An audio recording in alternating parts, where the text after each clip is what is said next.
할렐루야. 여러분, 우리나라처럼 생수를 쉽게 구할 수 있는 나라가 세계에 별로 많지 않습니다. 그런데 요즘은 뭐 아주 비싼 물이 많이 팔리고 있죠. 그죠? 수돗물을 못 믿어서 또 이런 일들이 있는데, 진짜 어느 나라 가보면요, 생수가 휘발유보다 더 비싸기도 하고요, 포도주보다 더 비싸기도 하고, 또 어떤 영화 같은 데 보면 이제는 기름 가지고 사람들이 다투는 게 아니라 이제 물을 가지고 물을 숨겨놨다가 그 물을 비싸게 팔려고 이러는 일들이 벌어진다고 그럽니다.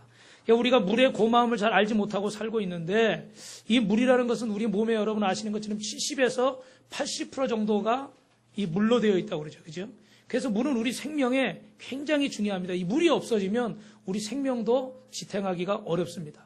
그래서 제가 누차 말씀드리지만 사막에 가보니까요, 성지순례 가보니까 그 사막의 땡볕에서 보통 사람이 12시간, 그리고 아무리 건강한 사람도 15시간에서 17시간은 물 없이는 생존할 수가 없어요. 아무리 여기 신체 혈기왕성한 젊은이가 있어도 17시간만 그 사막에 그냥 놔두고 물을 안 마시면요, 그 사람 그냥 거기서 쓰러진다는 거예요. 여러분, 이 물이 굉장히 중요한데 물에 대한 두 가지 대조적인 이야기가 있습니다. 첫째는 평양의 만경대라는 곳에 가면 조그마한 옹달샘이 있는데 거기에 이렇게 써 있대요. 목마른 자들아 다 이리로 오너라. 이곳에 좋은 샘이 흐르도다. 힘쓰고 애씀이 없을지라도 이 샘에 오면 다 마시게 되리. 어디서 많이 들어보셨죠? 우리 찬송가를 표절해서 저 김일성 씨의 업적을 기린다고 그 조그만 옹달샘에다 그렇게 만들어 놨다는 거예요. 근데 또 한 반면에 저기 미국 필라델피아의 셔킬강이라는 곳에 세디 그레이 언덕이라는 곳이 있대요. 근데 거기 가보면 아주 높은 산에서부터 밑으로 떨어지는 폭포가 굉장히 아름답습니다. 그런데 그렇게 크고 멋있는 그 폭포에 필라델피아 시의회에서 이런 또 글을 새겨놨다고 그럽니다. 이 물을 마시는 자마다 다시 목마를 것이다. 아멘 하셔야죠. 어떤 사람들은요, 요만한 옹달샘 놓고서 이 물을 마시는 자마다 영원히 목마르지 않겠다 그러고, 또 어떤 사람들은 그 어마어마한 폭포를 보고도 이 물을 마시는 자마다 목마를 것이다, 이런 얘기를 하고 있어요.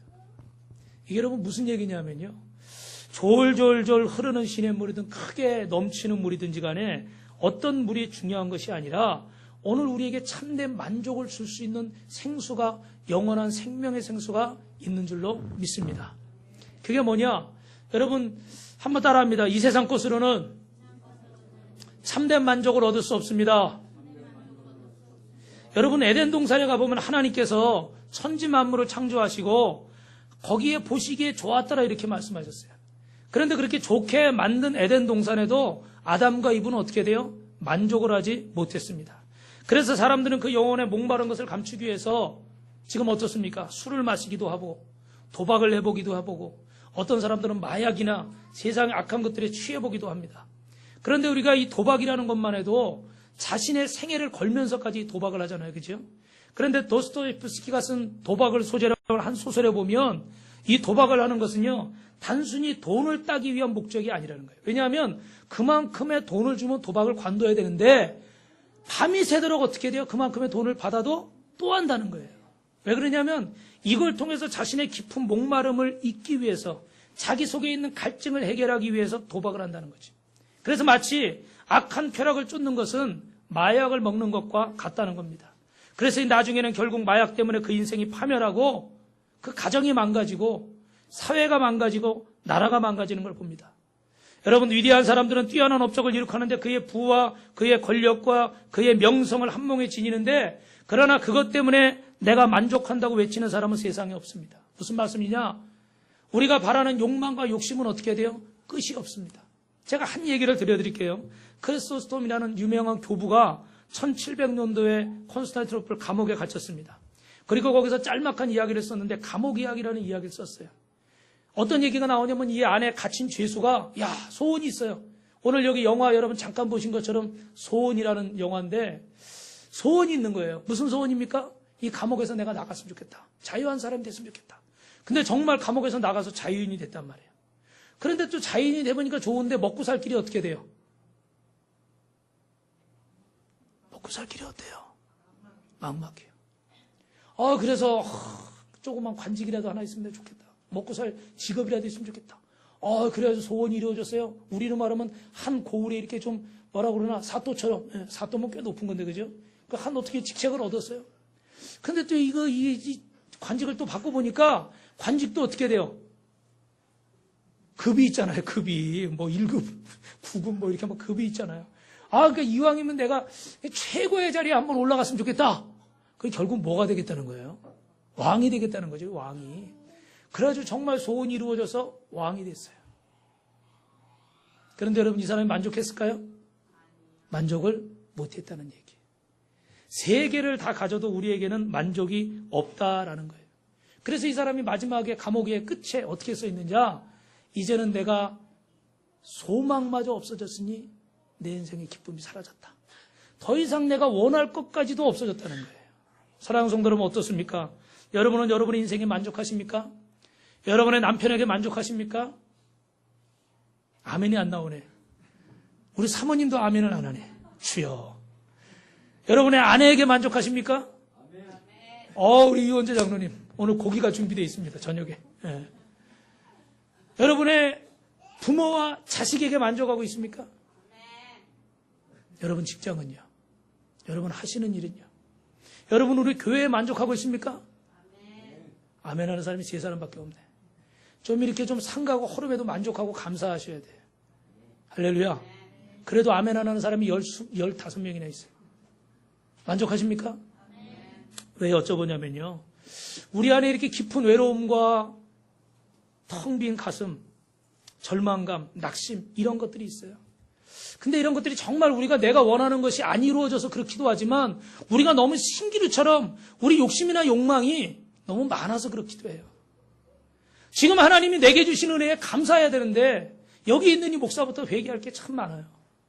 내게 주신 것들에 대해 감사하지 못하고 내 남편이 이랬으면 좋겠다. 내 아내가 이랬으면 좋겠다. 내 가정이 이랬으면 좋겠고 내 자식이 이랬으면 좋겠다. 내 직장은 좀 이랬으면 좋겠고 나는 좀 이렇게 됐으면 좋겠다. 그러는 당신은요. 당신은 어떠냔 말이야. 당신은 왕자님을 맞이할 공주님 같은 모습을 하고 있냐고요. 당신은 공주님을 맞이할 여왕님을 맞이할 왕자 같은 모습을 하고 있냐고요. 우리 요새 예진이하고 필리피가 보면서 자기들은 직장을 다니면 저 구글이나 이런 데 들어가겠대. 그 회사가 보니까요. 우리 예진이가 그런데 구글은 너무너무 세계적인 기업이잖아요. 그래가지고 막 너무 시설이 잘 돼 있어. 막 노는 것처럼 하면서 자기 할 일만 하면 되는데 월급도 어마어마하게 많아. 막 어떤 사람들은 1년 연봉이 몇십억씩 돼요. 상상할 수 없죠. 몇 억도 아니고 몇십억씩 돼요. 근데 거기는 식당에 가면요. 한식, 중식, 일식, 양식, 코스별로 준비가 돼 있어서 자기가 먹고 싶은 대로 골라 먹을 수 있대. 그래서 자기는 꼭 거기 들어가겠대. 할렐루야. 그런데 중요한 건 거기서 원하냔 말이야. 그런 회사 들어가고 싶으면 거기에 들어갈 만한 뭘 갖춰야 돼요? 자격을 갖춰야 되는 거예요. 근데 여러분 오해하지 마세요. 여러분이 자격이 안 된다는 얘기를 지금 드리는 말씀이 아니에요. 당신은 공주가 아니면서 왕자를 기다리냐 그런 얘기를 하는 게 아니라 내가 왕자를 바라고 왕을 바라고 내가 원하는 남편, 내가 원하는 아내, 내가 원하는 직장, 내가 원하는 교회가 있고 내가 원하는 목사님이 있고 내가 원하는 부모가 있고 내가 원하는 자식이 있는데 나는 어떠냐는 거예요. 나는 변화되지 않고 나는 노력하지 않고 나는 기도하지 않으면서 왜 나는 없는 것만 가지고 불평하냐는 거예요. 지금도 멀쩡하게 어제 여러분 어디 밖에서 이슬 맞으면서 주무신 분 한번 손 들어보세요. 없죠? 오늘 아침에 먹을 게 없어서 내가 굶고 왔다. 목사님 밥 좀 주세요. 그런 분 손 한번 들어보세요. 없어요. 오늘 교회 와야 되는데 옷이 없어서 입을 게 없어가지고 그래서 못 왔어요. 그런 분은 아직 안 오셨겠죠.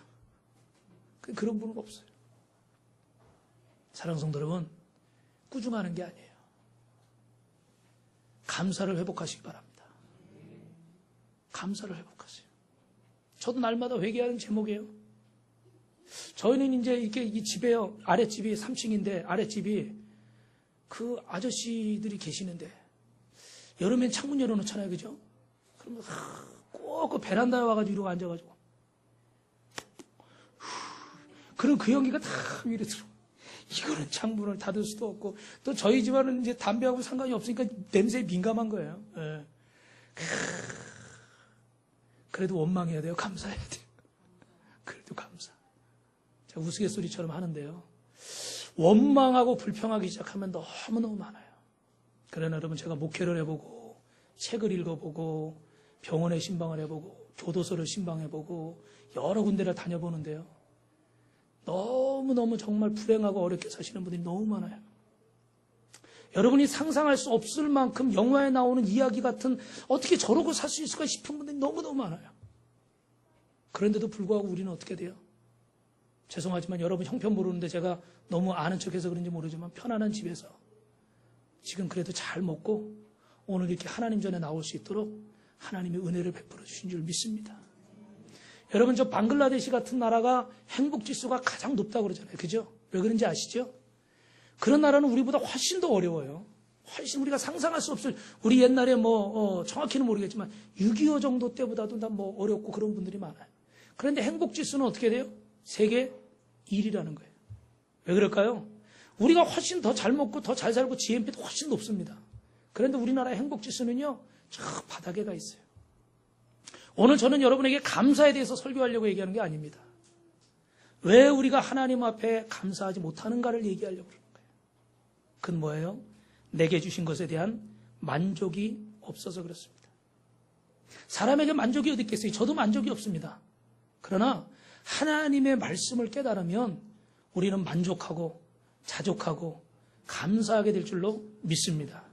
여러분 오늘 본문을 간단하게 설명을 드리면 예수님이 유대에서 갈릴리로 가시는데 이스라엘은 크게 세 지역으로 나눕니다. 유대 지역과 갈릴리 지역과 저 위에 사마리아 지역이 있어요.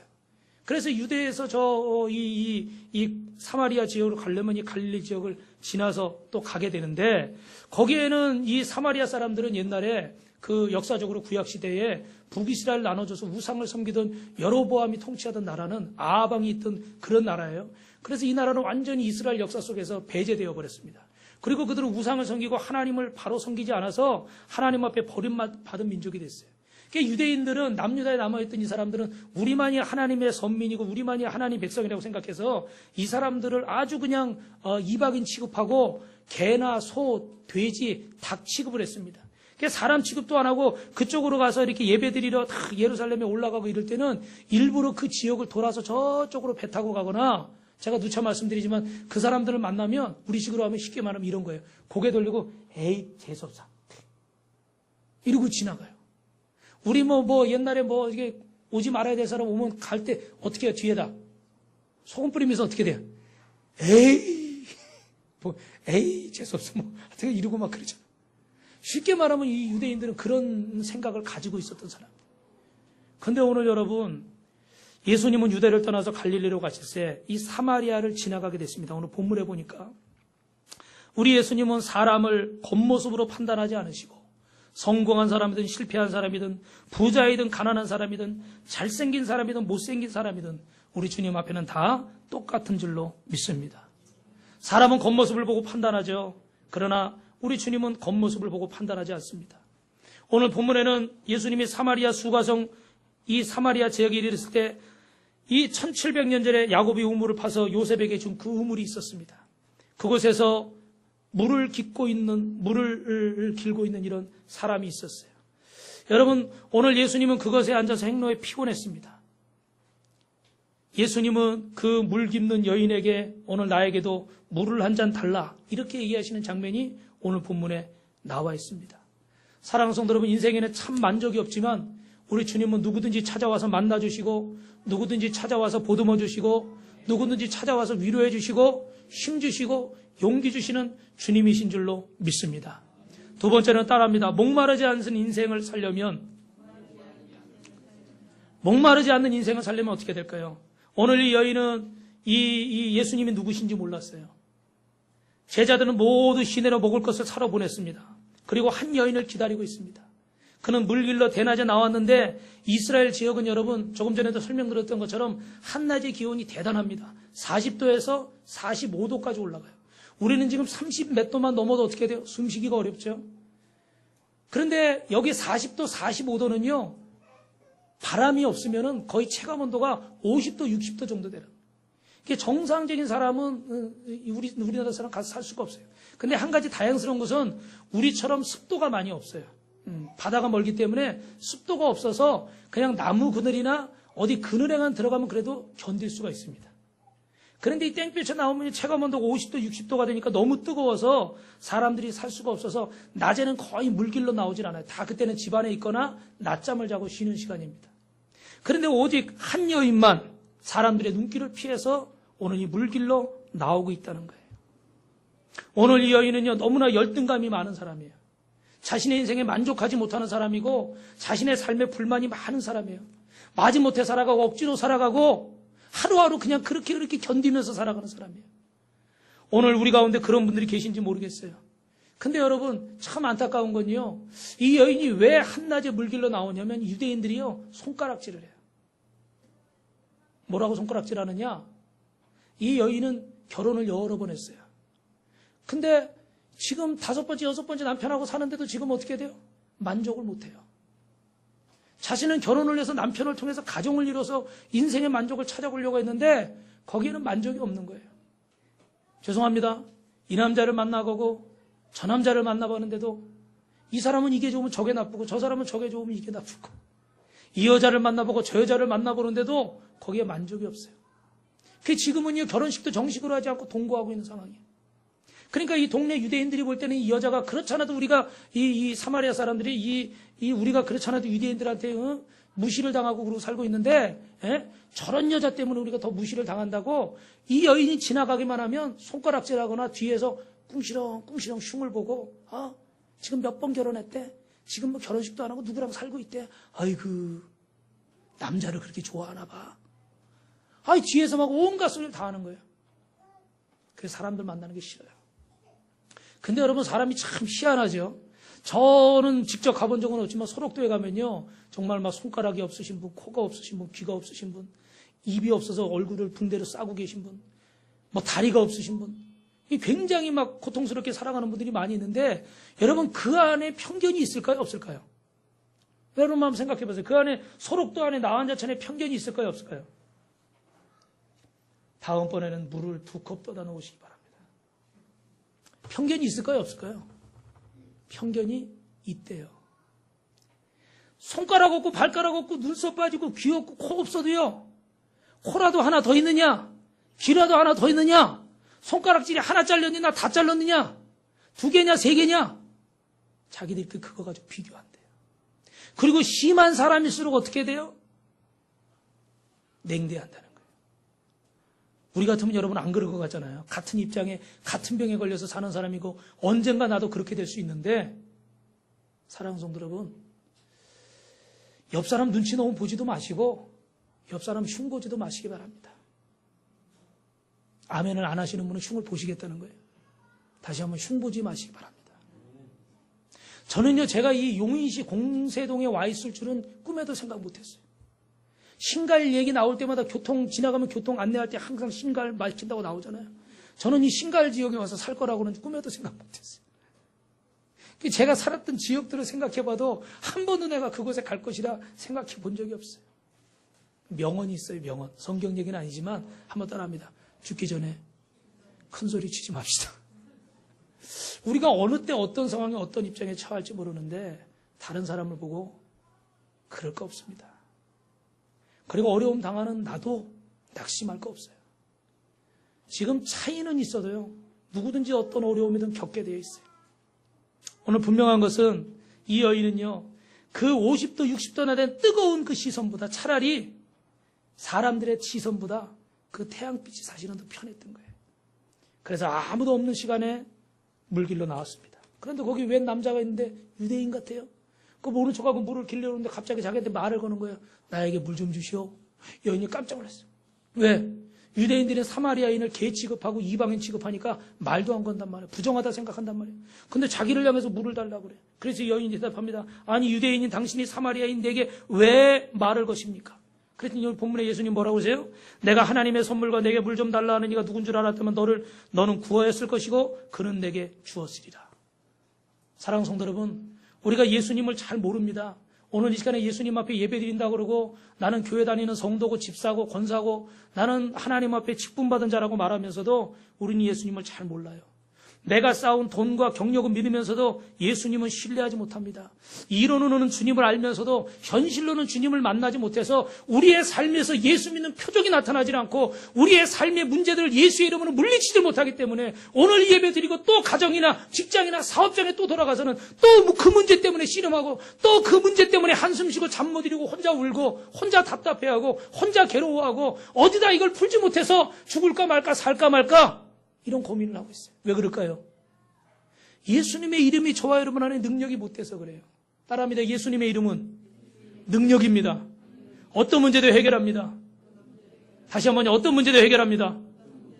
아멘 소리가 안 나와서 안 되겠어요. 어떤 문제도 해결합니다. 어떤 문제도 해결합니다. 손 들고 아멘한 김승희 집사님만 그렇게 될 줄 믿습니다.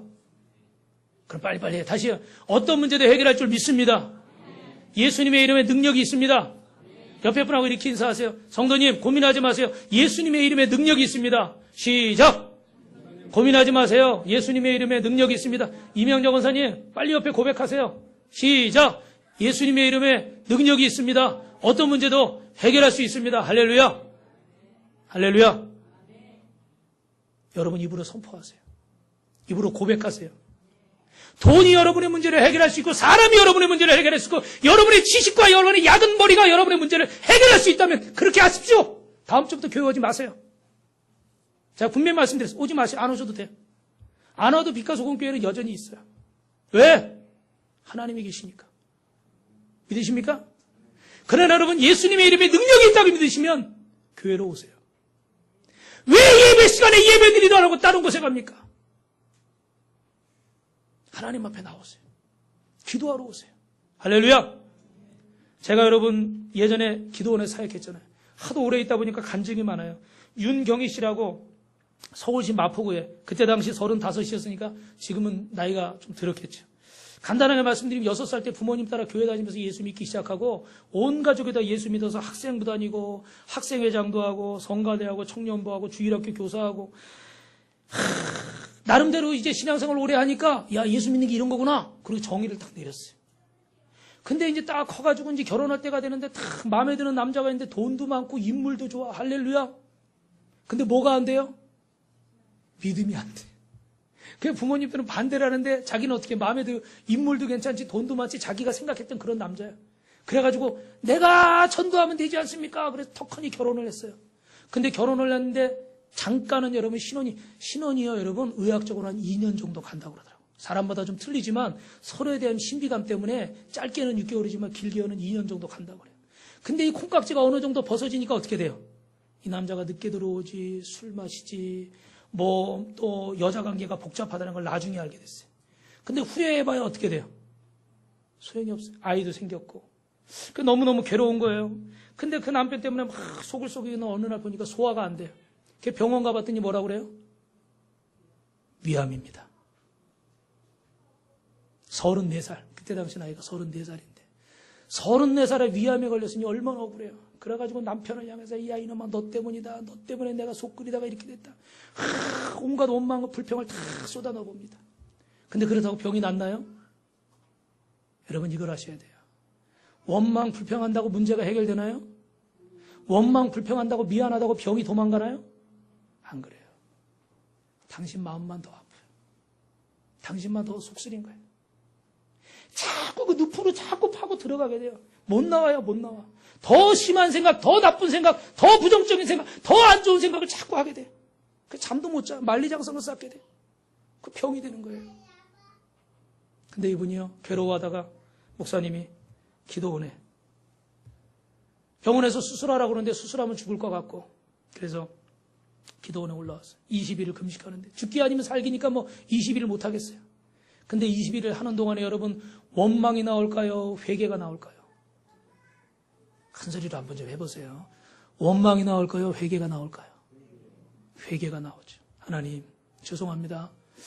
어릴 때부터 하나님이 저 예수 믿게 해주시고 이렇게 구원해 주실 때까지 잘 살아왔는데 제가 세상에 제멋대로 돈 따라가고 세상 거 따라가다가 이렇게 하나님 멀어지고 신앙생활도 안 하게 되고 이러다 제가 병까지 걸려서 여기 왔습니다. 하나님 잘못했습니다. 저에게 다시 한번 기회 주시면 열심히 하나님 믿고 살아보겠습니다. 회개하는데 남편이 미워질까요? 남편을 위해서 기도하게 될까요? 기도하게 되죠. 저 영혼도 불쌍히 여겨주십시오. 처음엔 안 나와요. 처음에 미워 죽겠지. 그거 뭐 나오겠어요? 근데 기도하다 보니까 하나님이 은혜를 주시니까 그래. 그래도 저 불쌍한 영혼, 그래도 내 남편인데 하나님이 짝져 주셨는데 내가 저를 위해서 기도하자면 누가 기도할까? 그럼 그를 위해 기도할 거예요. 그 남편이 서울과 청평을 오고 가면서 심부름도 하고 먹을 것도 가져오고 병들어서 금식하고 피샥 말라서 기운이 축 빠져있는 자기 아내를 보니까 딴 여자 만나야겠다는 생각이 들어요. 미안하다는 마음이 들어요. 미안하다는 생각이 들죠. 미안하구나. 남 만나서 고생하고 사는데 우리 아이들 이렇게 잘 키우고 있는데 내가 나쁜 놈이구나. 이런 생각하게 되는 거예요. 그래서 그 기도하고 하는 동안 한 3개월 시간 동안에 왔다 갔다 하다 남편에게도 믿음이 생기고 이 부인은 그 여자분은 금식하고 그 여러분 금식하고서 이 핏덩어리가 떨어지는데 딱 두 가지예요. 핏덩어리가 쏟아져서 잠깐 좋았다가 돌아가시는 분이 계시고 핏덩어리가 쏟아지는 데가 암덩어리가 쏟아지는 경우가 있어요. 금식하고 기도하면. 근데 딱 세 덩어리가 떨어지더래. 그리고 몸이 가벼워지더래. 그래서 이제 병원에 가봤어요. 그때 의사가 뭐라고 그래요? 암이 흔적도 없습니다. 할렐루야. 이럴 땐 좀 박수도 쳐보고 좀 그러죠. 저의 이야기를 못 믿으시겠거든 서울시 마포구에 사는 윤경희 씨를 찾아가십시오. 전화번호가 궁금하면 제가 어떻게 쓰는지 알아서라도 가르쳐드릴게요. 이런 얘기하면 또 안 믿는 분들 계셔. 근데 중요한 건요. 그래서 이분이 간증의 제목을 이렇게 썼어요. 생명을 살리는 약은 예수밖에 없습니다. 할렐루야. 옆에 분하고 당신을 살리는 약은 예수밖에 없습니다. 우리가 예수님을 안다고 그러지만 예수님을 잘 몰라요. 예수님을 믿는다고 그러지만 예수님을 잘 믿지 못하고 있습니다. 그래서 오늘 본문에 보면 시간이 가서 이제 다 설명은 못하는데 이 물을 깊은데 어디서 깊겠습니까? 또 어디 당신의 조상들은 어디 가서 예배하라고 그러는데 우리는 어디 가서 예배하면 좋습니까? 이런 얘기를 막 해요. 근데 결국은 이 얘기들의 결론은 뭐냐면 자신의 문제를 제대로 알지 못하는 거예요. 예수님이 누구신지 제대로 알지 못하고 그냥 뜬구름 잡는 얘기만 하는 거예요. 그래서 예수님은 어떻게 돼요? 내가 너희에게 물을 주를 마시는 자는 영원히 목마르지 않겠다. 세상의 물을 마시는 자는 다시 목마를 것이지만 내가 너희에게 주는 물을 마시는 자는 영원히 목마르지 않겠다. 그러면서 이 여인에게 뭐라고 말씀하십니까? 따라합니다. 내 남편을 데려와라. 이때 여인이 깜짝 놀랍니다. 그러면서 당신은 선지자입니다. 프로핏. 당신은 예언자입니다. 내가 얘기도 하지 않았는데 내 모든 것을 주님은 다 알고 계신 거예요. 사랑하는 성도 여러분, 여러분이 일일이 다 지금 얘기하지 않았지만 하나님은 저와 여러분의 마음을 다 알고 계신 줄 믿습니다. 할렐루야. 할렐루야. 주님은 아셔요. 이 여인은 그 앞에 고꾸라지는 거예요. 한번 따라합니다. 나의 인생에는 예수님이 필요합니다. 오늘 마지막 세 번째 주제입니다. 오늘날 많은 사람들이 예수 그리스도에 대한 필요가 마음속에 있음에도 불구하고 엉뚱한 데로 도망갑니다. 이 여인처럼 엉뚱한 얘기를 합니다. 꼭 교회는 가야 됩니까? 가야 구원을 받습니까? 세례가 좋습니까? 침례가 좋습니까? 안식일입니까? 주인입니까? 예수님인데 교회에 왜 파가 많습니까? 교회에 가면 왜 이렇게 위선자가 많습니까? 어느 교회는 어떻고 어느 교회는 어떻습니까? 별의별 얘기가 많아요. 근데 옛날에 D.L. 무디 목사님이 이런 일이 있었대요. 어떤 분을 전도하는데 자기는 위선자가 많아서 교회 가기 싫다는 거예요. 그래서 야 당신은 참 위선자를 싫어하는군요. 그랬더니 저는 위선자 문 속에서 구역질이 나고 그런 인간들은 상대하기 싫습니다. 그래서 교회 안 갑니다.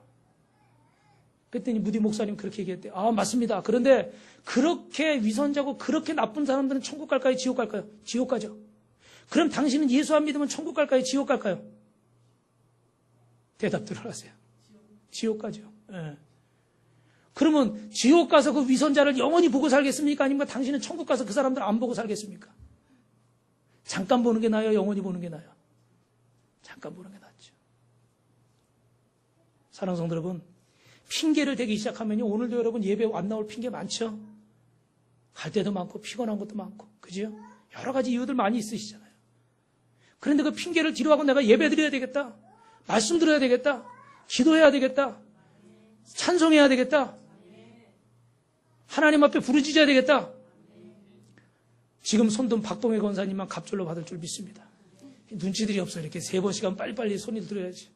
자, 마지막입니다. 오늘 이 여인에게 두 가지 행동이 달라졌어요. 그건 뭐냐면 이 여인이 지금 우물가에 뭐하러 나왔다고요? 물길로 나왔어요. 근데 지금 예수님을 만나고 나서 물동이를 던져두고 갔습니다. 더 이상 목마른 거예요? 목마르지 않은 거예요? 목마르지 않은 거예요. 물론 육신의 물은 또 마셔야죠. 갔다 와서 다시 떠다가 마셔야지 그건. 그러나 영혼의 물은 더 이상 필요하지 않다는 거예요. 누구를 만났기 때문에? 예수님 만났기 때문에. 그리고 두 번째, 이 여인이 마을 사람들이 막 뒤에 읽어보시면 달려가면서 사람들한테 여러분 나와보세요. 여러분 나와보세요. 제가 누구를 만났는지 좀 나와보세요. 나와보세요. 사람들을 막 불러내요. 지금 왜 한낮에 이 땡볕에 50도 60도 체감온도에 나왔다고 그랬죠? 사람들의 눈빛이 싫어서, 한 사람도 만나기 싫어서, 왜 나 쳐다보면 손가락질 할 거니까, 내 흉 볼 거니까 창피해서, 싫어서, 꼴 보기 싫어서. 근데 지금은 어떻게 돼요? 모든 사람들을 다 부르고 있어요. 왜일까요? 왜일까요? 누구를 만났기 때문에요? 어떻게 됐기 때문에요? 내가 치료됐기 때문에. 믿으시면 아멘 하시기 바랍니다. 믿으시면 아멘 하시기 바랍니다. 할렐루야.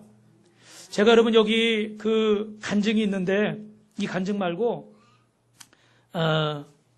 다른 간증. 어제 여러분 제가 이제 광고 드리겠지만 이번에 여름 수련회에 저녁 때 영화를 한 편 보여드리려고 그래요. 그래서 이건 오두막이라는 요즘 나온 영화인데 우리 예진이가 하도 보고 와가지고 너무 은혜스럽고 좋다고 강추를 해가지고 어제 저희가 일부러 봤어요. 봤는데 정말 또 은혜스러운 부분이 있어요. 예. 신학적으로는 뭐 또 이렇게 저런 여러 가지 다른 부분이 있겠지만 짧게 말씀드리고 오늘 설교를 마치면은 짧게 말씀드릴게요. 스포를 너무 많이 하면 여러분이 영화를 보고 싶은 마음이 안 생길 테니까. 예. 중요한 건 그거예요. 이 주인공이 어릴 때 아버지가 교회 다니는 집사님인데 술을 마시면 사람이 돌변하는 거예요. 그래가지고 어머니를 때리고 자기를 때려요. 근데 주일날 이제 목사님이 예배 드리면서 기도 제목 있는 분, 고백할 게 있는 분 앞으로 나와서 기도하라고 그래요. 근데 이 꼬마가 나온 거예요. 그러면서 목사님 앞에 무릎을 꿇고 너무 괴롭다는 거예요. 왜? 그랬더니 말리고 싶은데 못 말린다는 거예요. 왜? 아빠가 술만 마시면 엄마를 때리고 나를 때리는데 말리고 싶은데 내가 힘이 없어서 못 말린다는 거예요. 용서해 주세요. 그 용서해달라고 할 일이 아니잖아요. 근데 그 아버지가 봤어요. 봐가지고 또 애를 막 혁대를 풀러서 애를 막 때리는 거예요. 어느 날 이 아이가요. 아버지가 마시는 창고에 술병에다가 그 농약 같은 거 있잖아요. 그걸 탔어요. 그걸 타고 이 아버지가 그때 아마 죽었는지 안 죽었는지 그 장면은 정확히 나오진 않아요. 그런데 그리고 어떻게 그래도 좋은 믿음 좋은 자매를 만나서 결혼하고 아이를 셋이나 두고 이렇게 키웠는데 어디 이렇게 야외에 놀러 갔다가 이 둘이 물에 빠진 걸 구해내는데 이 막내가 그 이쁜 막내가 어디 없어진 거예요. 근데 알고 보니까 그 연쇄 살인범한테 그 애가 납치가 돼가지고 결국은 죽게 돼요. 이 사람은 이제 그렇잖아도 하나님 앞에 그 마음이 열리지 않고 해결되지 않은 그 문제를 다 품고서 고통 가운데 그저 그렇게 살아갔는데 이제 이 아이까지 데려갔다고 생각하니까 그 안에 원망과 불평이 어떻게 돼요? 가득 차는 거예요. 그래서 거의 폐인처럼. 근데 거기다가 그 실수했던 그 둘째 딸아이가 있는데 둘째 딸아이 자기가 잘못한 것 때문에 자기 동생이 그렇게 됐다 생각해가지고 둘째 아이까지 막 계속 삐뚤어 나가는 거예요. 그래 가정이 정말 어려워요. 이제 막 어려운 가정이 돼버렸어. 그 문제로 인해서. 그런데 제가 시간이 없으니까 다 말씀을 드릴 수는 없고. 근데 그때 하나님에게 편지가 와요. 편지가 와요. 근데 그 편지를 받고 그 딸아이가 죽었던 그 자리로 이제 가는 거예요. 근데 거기 가면서 이제 교통사고가 납니다. 교통사고가 나는데, 그 중간의 내용은 여러분이 직접 수련회를 기대하시기 바랍니다. 근데 결론을 말씀드리면, 원래 결론을 얘기하면 안 되는데, 여러분에게 은혜가 돼야 되니까. 결론은 뭐냐면, 하나님, 성령님, 예수님이 이분을 만나주셔요.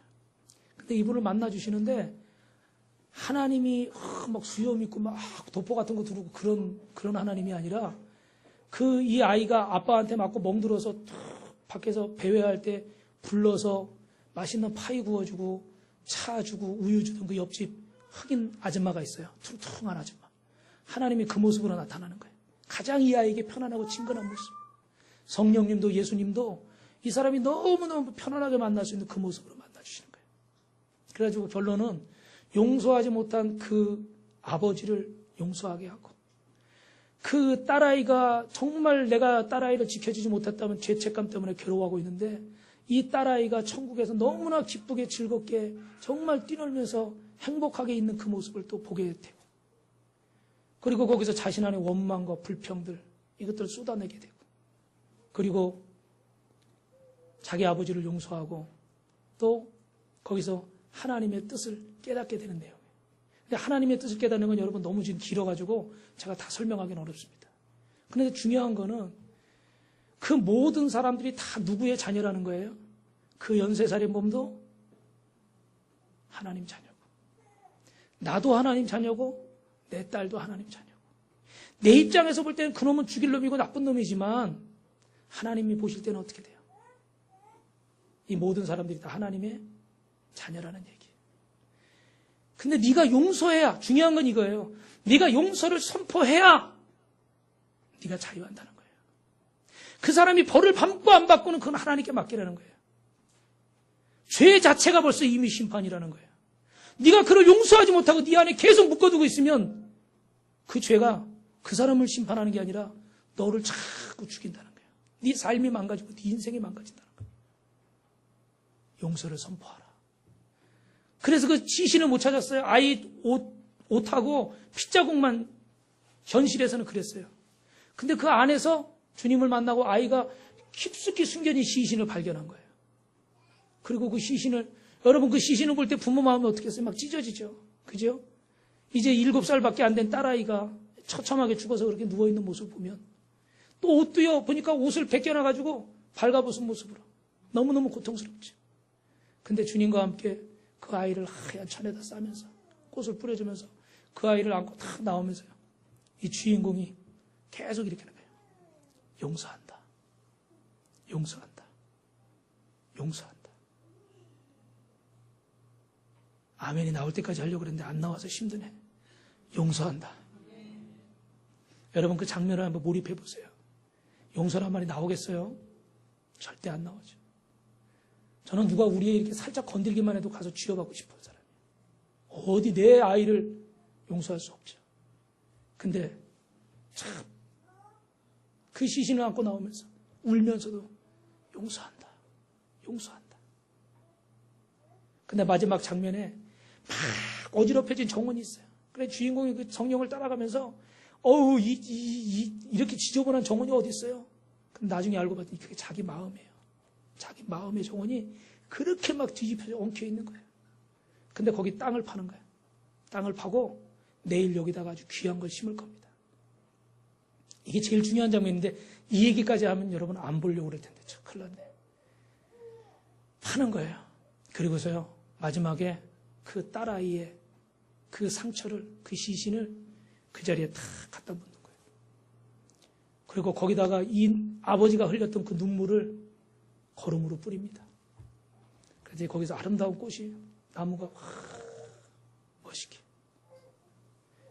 그게 결국 그 자리가 뭐냐면 그 자리가 자신의 쓴뿌리예요. 쓴뿌리. 여러분 안에 지금 쓴뿌리가 있어요. 누군가에 대한 미움, 누군가에 대한 실망, 누군가에 대한 배신 제 안에도 있어요. 근데 이 쓴뿌리를 어떻게 돼요? 할렐루야. 조셉이가 설교 빨리 끝내라고 그래요. 이 쓴뿌리를 캐내고 거기다 어떻게 돼요? 다시 새로운 씨앗을 심어야 돼요. 용서를 심어야 돼요. 사랑을 심어야 돼요. 사랑하는 성도 여러분, 우리 기도합시다. 우리 기도하자고요. 그렇게 앉아가지고 원망만 하지 말고 기도하자고요. 왜 아멘 안 해요? 자꾸 슬프게. 할렐루야. 기도하자고요. 기도하세요. 하나님이 도우시는 게 느껴져요. 하나님이 도우시는 게 보여요. 꿈 같은 일이 일어나요. 할렐루야.